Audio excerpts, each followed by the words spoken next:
वडिलांना पहिला कॉल केला की अब्बा मैं कलेक्टर बन गया. वडील रिक्षा चालवत होते, मग रिक्षाचा आवाज येत नव्हता. म्हणला काय मला आवाज येत नाही, मी नंतर फोन करतो. एवढा महत्वाचा दिवस बोंबलायला आणि त्या दिवशी ऐकायला यायला. ठीक आहे. मग आईला फोन केला, सगळ्यांना सांगितलं. खूप सगळे आनंदी झाले. आपोआप डोळ्यातनं पाणी यायला सुरुवात झाली. खूप आम्ही खुश झालो आणि एकंदरीत त्याच्यानंतरचं माझं आयुष्य 360च्या अँगलमध्ये बदललं. आज तुम्ही मला ऐकताय त्याबद्दल मी तुमचा आभारी आहे. तुमचं मला खूप प्रेम मिळालं.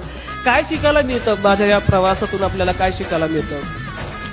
एक गोष्ट, कुठलीही परीक्षा पास करणं अवघड नसतं, कधीच अशक्य कधीच नसतं. ते आपल्यावर डिपेंड करतं. परीक्षा आपल्याला नेहमी पास करण्यासाठी घेतलेली असते. जर आपण नापास होत असतो तर मला असं वाटतं की कुठेतरी आपणच कमी पडत असतो.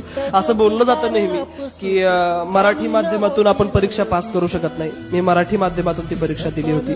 गरिबाची मुलं, रिक्षा चालकाची मुलं, गोरगरिबाची मुलं होऊ शकत नाही. आम्ही सगळ्यांनी ते सिद्ध केलं की आम्ही ते करू शकतो. ही परीक्षा पास करायची असेल तर प्रिन्स दादासारखी परिस्थिती असायला हवी, असंही काही नव्हतं. ओळखही माझी कोणाशी नव्हती.